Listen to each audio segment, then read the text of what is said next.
bàyyi xel fii ci Medina ñu ñëwoon ci li nga xam ne mooy météo Seydou Gueye bi mais dafa mujjee am li nga xam ne moo di xeex jëmee ci ñi nga xam ne moo nekk militant Seydou Gueye ak même Seydou Gueye.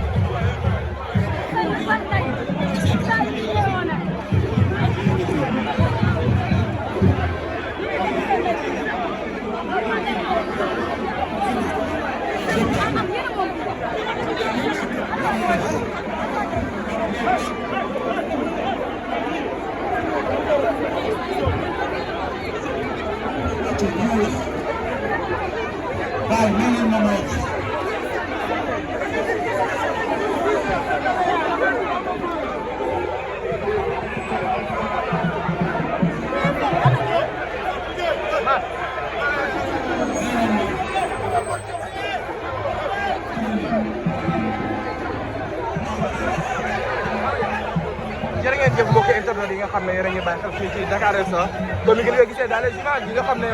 Seydou Gueye moo wootoo li nga xam ne moo di Ahmed Dine mu mujj am li nga xam ne grand serigne de Dakar di def li nga xam ne am déclaration mu mujj am li nga xam ne moo di xeex mu doon loo xam ne kenn dafa ñu ko nii ci wàllum élection.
allo gars yi sama rek damay laaj les jeunes la ngeen calmé wu affaire bi ñu ni neen la c'est dans la famille bu leen yàq li nga xam ne yéen a ko defaral seen bopp bu jaral leen ay ñax ay énergie seen responsable dugal ci seen alal il faut être responsable dans la vie dama bëgg ngeen toog xam nga koo xam ne jàpp na ni yàqu na lakkalal nga ñibbi te bàyyi ñu yeggali suñu liggéey may ne ñëw ñu yeggali suñu liggéey may ne ñu yeggali suñu liggéey booy yéen ñëpp wàcc leen ay gars yi ndànk rek wàcc leen gars yi ndànk bu kenn xuloo wàcc leen ndànk gars yi ayca gars yi wàcc leen gars yi wàcc leen s'il vous plaît wàcc leen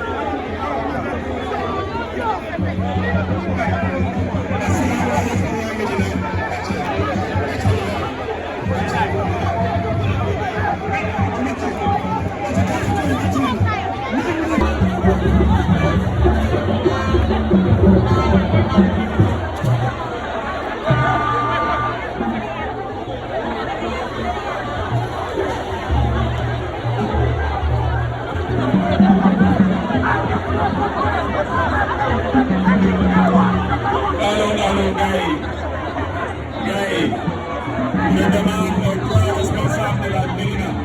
de rester sur la tribune de ce moment. Je demande à la sécurité de descendre, que chaque responsable demande à sa sécurité de descendre.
ayca yéen ñi nga xam ne yéen a ngi bàyyi xel fii ci Alla Médina ba amoon benn bagage ci métti ki nga xam ne moo di Seydou Gueye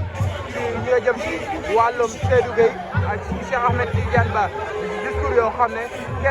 kenn xamul lu mu doon vraiment rap bi sax mënoo xam parce que kii di la grand serigne de Dakar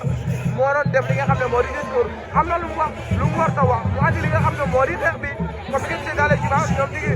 Bamba Fall mi ngi jéem a calmer li nga xam ne moo di jeunes yi mais ndaw Seydou Gueye ñu ngi yuuxoo ñu naan ki nga xam ne moo di Seydou Bamba Fall nee na noppi leen ñoom ñëpp sont énervés ñoom ñëpp dañoo énervé à ce moment là ñun nag ñu ngi def li nga xam ne tey jii mooy suñu liggéey mais dañoo nekkul sax en sécurité vraiment.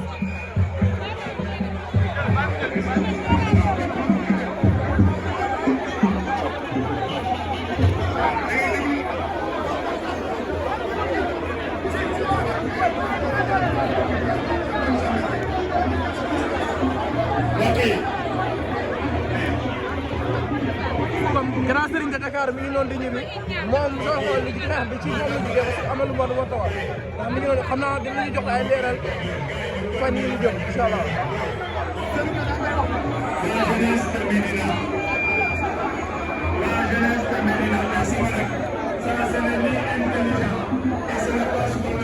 kii di la maire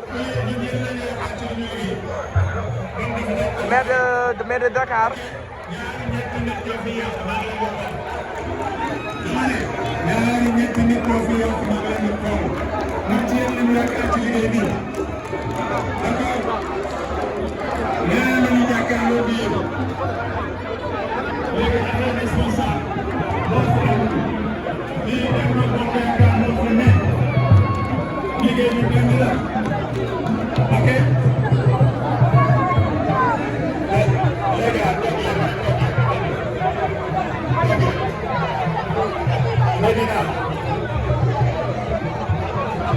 Medina ci jàmm ak salaam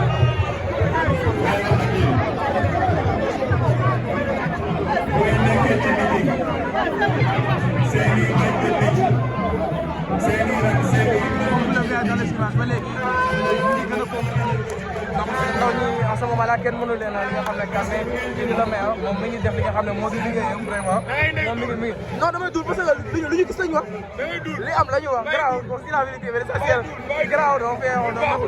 on fait notre travail li moo xew fii ci Médina Russie le meeting bi nga xam ne kii di Seydou Gueye moo ko woote woon ak ki nga xam ne moo di Bamba Fall ak ki nga xam ne mooy lan keneen ki bu xees lu tudd Alioune Ndoye ñoom ñoo neew fii mais dafa ngi am bagaar bi métti Alioune Ndoye yaa ngi am problème mais li am la ñu wax grand Serigne de Dakar moo def li nga xam ne moo di discours lu ma dañoo jox kii Cheikh Ba parole ba pare tourné di ko jox foo xamante ne du coordinateur du dara looloo tax léegi dañoo ne xeex waa Seydou Cheikh Baye waa Cheikh Baye ñoo ne carrément seen leader warul njëkk a wax ba pare ñuy jox keneen mu wax. mais est-ce que jàpp na ne war na am benn esprit de dépassement ay kii moo war a wax. dépassement looloo yoon Cheikh Ba su waxee ba pare. Seydou Gueye moo war a wax ak Bamba Fall ak Alioune Ndoye. donc looloo andi xeex bi. looloo yoon sax. Cheikh Ba moo wax léegi mu ñu jox benn sëriñ nee nañ comme boog affaire dafa war a tolloo quoi bu ñu joxee Cheikh Ba dañoo war a jox Seydou Gueye après Bamba Fall loolu la ñu doon. amul 10 personnes. te duulkat la. nee nañ kooku duulkat la samay wax nag vraiment ñoom ñoo ko wax. loolu daal boo ko ji bi affaire daw wax la kii moo war a wax kii moo war na wax ak yéen moo andi li nga xam ne mooy xeexoo xiiroo ak naayoo bi mooy xeex bi bañ arrêté li nga xam ne moo di métit bi Alioune Ndoye mi ngi jéem a dalal ñi nga xam ne moo di ndaw yi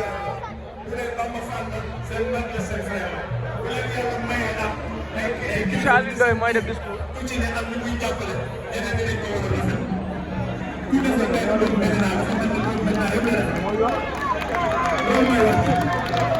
kon nag dama leen di sant di leen gërëm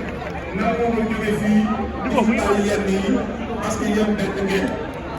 Dakar Plateau laa dëkk fii di Médina fukki penc ak ñaari ñoo ko séddoo juróom benn je demande à la sécurité de descendre que chaque responsable de sa sécurité de descendre.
ayca yéen ñi nga xam ne yéen a ngi bàyyi xel fii ci Alla Médina ba amoon benn bagarre ci bëtin ki nga xam ne moo di Seydou Gueye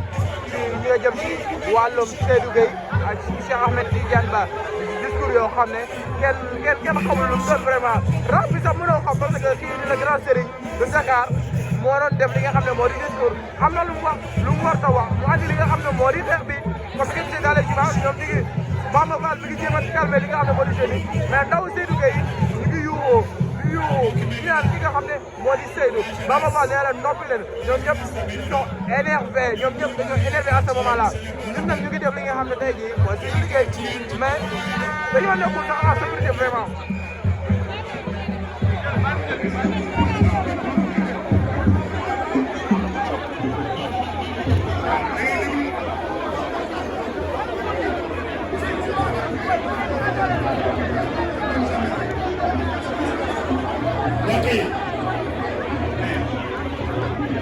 comme grand serigne de Dakar mi ngi noonu di ñibbi moom soo xool li ci xeex bi ci moom la jógee parce que am na lu mu war a wax ndax mi ngi noonu xam naa dinañu jox ay leeral fan yii ñu jëm incha allah.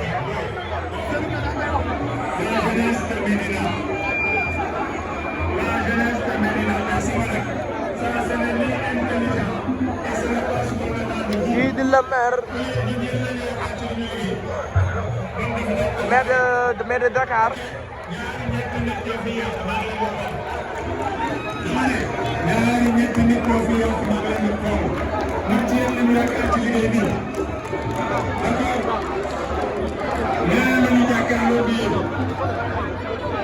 léegi amee responsable lii dem na bokk yaakaar moo fi ne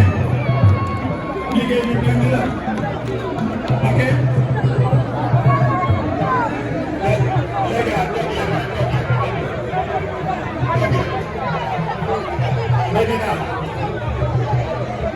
Medina ci jàmm ak salaam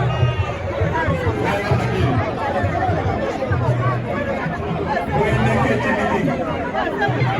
seen i ay technique seen i rak seen i ba léegi ñu ngi gën a donc ndaw ñi en ce moment là kenn mënu leen li nga xam ne Kambé kii di la maire moom mi ngi def li nga xam ne moo di liggéeyam vraiment moom mi ngi non damay dul parce que lu ñu gis lañu wax li am la ñu wax garaaw pour si la vérité mais l'essentiel garaaw on fait notre travail li moo xew fii ci Médina rue le meeting bi nga xam ne kii di Seydou Gueye moo ko woote woon ak ki nga xam ne moo di Bamba Fall ak ki nga xam ne mooy lan keneen ki mu xes lu tudd Alioune Ndoye ñoom ñoo nekk fii mais dafa mujjee am bagarre bi métti Alioune Ndoye mais li am la ñu wax grand Serigne de Dakar moo def li nga xam ne moo di discours lu wax dañoo jox kii Cheikh Ba parole ba pare ñu ne di ko jox koo xamante ne du coordinateur du dara looloo tax looloo problème léegi dañoo di xeex waa Seydou Cheikh Baye waa Cheikh Baye ñoo ne carrément seen leader warul njëkk a wax ba pare di ñuy jox keneen moo est-ce que jàpp na war na am benn esprit de dépassement ay kii moo war a wax dépassement looloo yoon Cheikh Ba su waxee ba pare Seydou Gueye moo war a wax ak Bamba Fall ak Alioune Ndoye donc looloo andi xeex bi looloo yoon sax Cheikh Ba moo wax léegi mu jox ñu jox benn sëriñ nee nañ comme boog affaire dafa war a tolloo quoi bu ñu joxee Cheikh Ba dañoo war a jox Seydou Gueye après Bamba Fall loolu la ñu doon 10 personnes amul 10 personnes te duulkat la nee nañ kooku duulkat la samay wax nag vraiment ñoom ñoo ko wax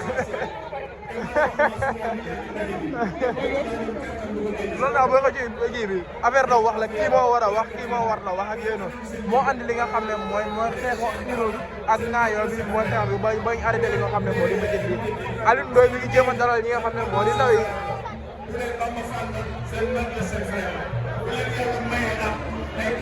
Alioune Ndoye mooy def discours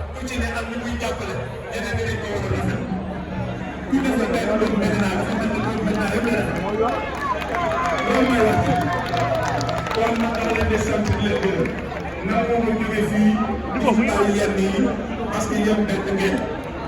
Dakar Plateau la dëkk fii di Médina fukki penc ñaari ñoo ko séddoo juróom benn ne xool leen li ñu bind maam boo jëlee ndam li benn moo jëlee ndam li loolu la ñu wax comme ñu la leen kon yàlla na yàlla jàppale yàlla defal foofu la yàlla na ngeen bokk day bokk bàyyi kenn ku fi ñëw nga jël sa benn kii. Vous avez des arguments, vous avez des résultats, vous avez un bilan et vous avez des responsables. Kon yéen vous avez tout li nga xam ne ndaw soxla na ko pour défendre un projet. damaa bëgg xam nga dañ fi dugg du fekk damaa bëgg quel que soit qui sa responsable. kenn xamul fu mu jugee dafa mel ni waa Seydou Gueye yi dafa mel ni waa Seydou Gueye yi ñoom ñoo déclenché li nga xam ne moo di xeer yi mu doon loo xam ne tey ji woy bu doon woy boo xam ne kenn maître Alioune Ndoye ngi tàccu maître Alioune Ndoye Ndakaaru maître Alioune Ndoye ngi noonu di tàccu ñi nga xam ne moo di jeunes yi maître Alioune Ndoye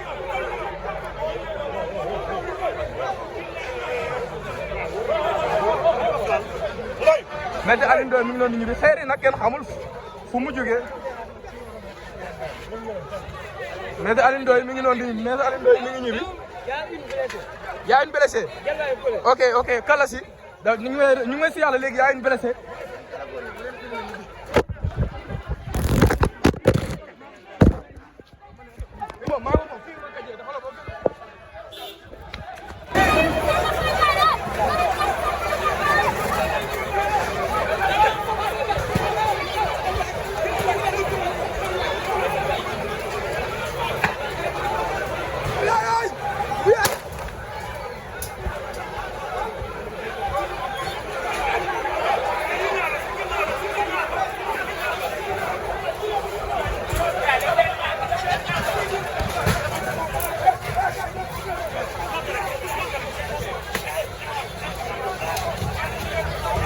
maître Alioune Ndoye mi ngi noonu di ñibbi ginnaaw ba booy dañoo attaqué maître Alioune Ndoye mi ngi génn noonu di ñibbi booy ñoom ñoo attaqué di sànni li nga xam ne moo di ay xeer ba maître Alioune Ndoye mi garde corps yi ñu ngi ko noonu di koy yóbbu.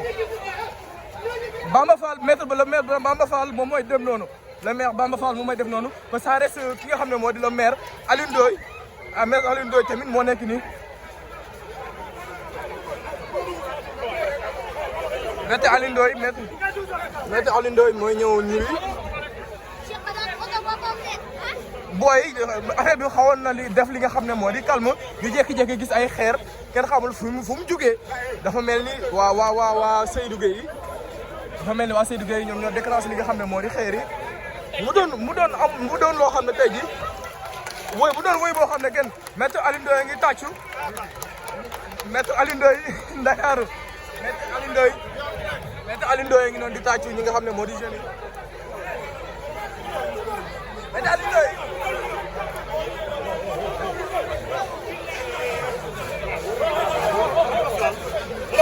maître Alioune Ndoye mi ngi noonu ñibbi xeer yi nag kenn xamul fu mu jógee maître Alioune Ndoye mi ngi noonu di maître Alioune Ndoye mi ngi ñibbi. y a une blessée. ok kala si da ñu ngi may si yàlla léegi y a une blessée.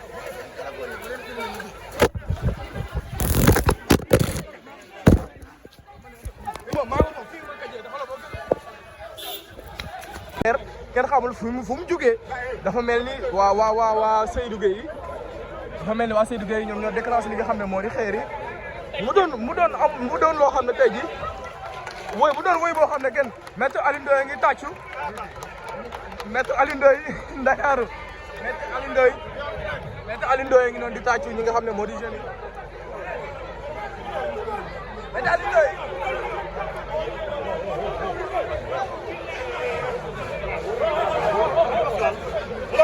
maître Alioune Ndoye mi ngi noonu ñibbi xeer yi nag kenn xamul fu mu jógee maître Alioune Ndoye mi ngi noonu di maître Alioune Ndoye mi ngi ñibbi. y a une blessée. ok kala si da ñu ngi may si yàlla léegi y a une blessée.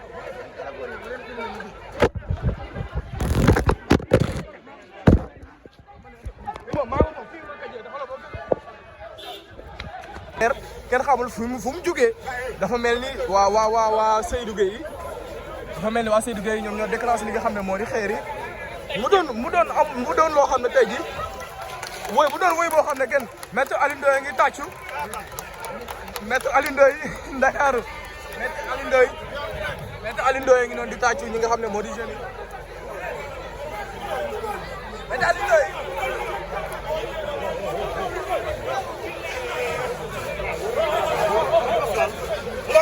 maître Alioune Ndoye mi ngi noonu ñibbi xeer yi nag kenn xamul fu mu jógee maître Alioune Ndoye mi ngi noonu di maître Alioune Ndoye mi ngi ñibbi. y a une blessée. ok kala si da ñu ngi may si yàlla léegi y a une blessée.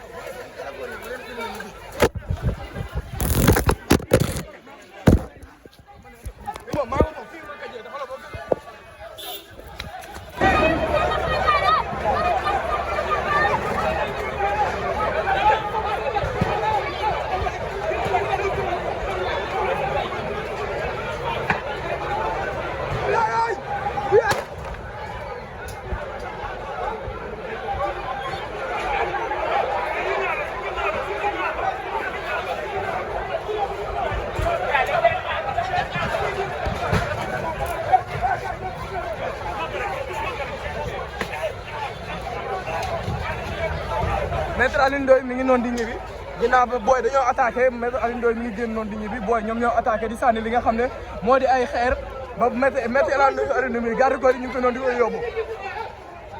Bamba Fall maître ba le maire Bamba Fall moom mooy dem noonu le maire Bamba Fall moom mooy def noonu ba ça reste ki nga xam ne moo di le maire Alioune Ndoye maître Alioune Ndoye tamit moo nekk nii maître Alioune Ndoye maître Alioune Ndoye mooy ñëw ñiwi booy affaire bi xawoon na li def li nga xam ne moo di calme ñu jékki-jékki gis ay xeer kenn xamul fu mu jugee dafa mel ni waa Seydou Gueye yi dafa mel ni waa Seydou Gueye yi ñoom ñoo déclenché li nga xam ne moo di xeer yi mu doon loo xam ne tey ji woy bu doon woy boo xam ne kenn maître Alioune Ndoye ngi tàccu maître Alioune Ndoye Ndakaaru maître Alioune Ndoye ngi noonu di tàccu ñi nga xam ne moo di jeunes yi maître Alioune Ndoye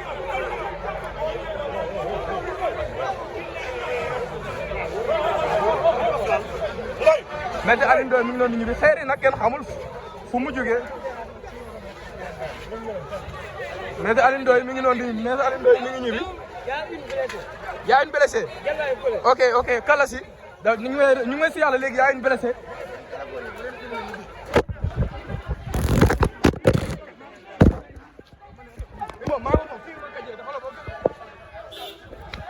instant rek yaa ma gën a xam man xaw ma ci kaw lañ jugee man dama jéggi saay rek gis leen ba pare foo tourné Dakar instant ngay gis mais loolu ëpp na Dakar instant ca kaw ca kanam rek waaw Dakar instant daal gis naa seen caméra bi ni mu timi nii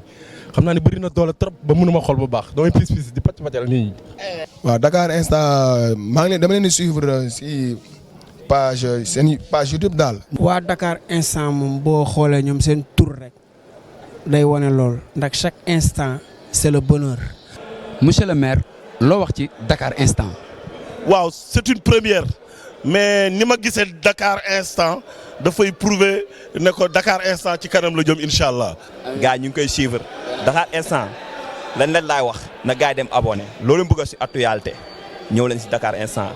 sa liggéey dafa ne trop macha allah. Mbacke loo wax ci waa Dakar instant. waaw Dakar instant nag moom ñoom dañoo xew ndax bañ naa ko ba chaque jour bu ma yeewoo information yi may soxla yëpp ñoo ma koy jox muy dugg ci YouTube bi da ko xool rek. looy wax ci Dakar instant. mais jàmm. loo wax ci Dakar instant. waaye Dakar instant na fi nekkal Baye Fall yi dañu war a siiw comme ñëpp. loo wax ci Dakar instant. Dakar instant yéen a ngi instantané. boo yeewoo. moom laay seetaan. boo tëddee. moom laay seetaan. booy Snap. moom laay Snap. Instagram. Twitter. Imo. Dakar instant. Dakar instant à tout instant maanaam ñu ngi koy baaxal ba mu baax. astuce. Dakar instant di leen bëggee rek. Instant Dakar. Dakar Instant, chaîne d'actualité sénégalaise qui vous donne l'information à tout instant. Abonnez-vous sur YouTube afin d'être les premiers au courant des tout dernières nouveautés en vidéo. Page Facebook Dakar Instant, téléphone, plus 221, 77, 561, 55, 46, 77, 506, 85, 74, 78, 123, 86, 56. Adresse email dakarinstant@gmail.com. L'actualité à l'instant, c'est sur Dakar Instant.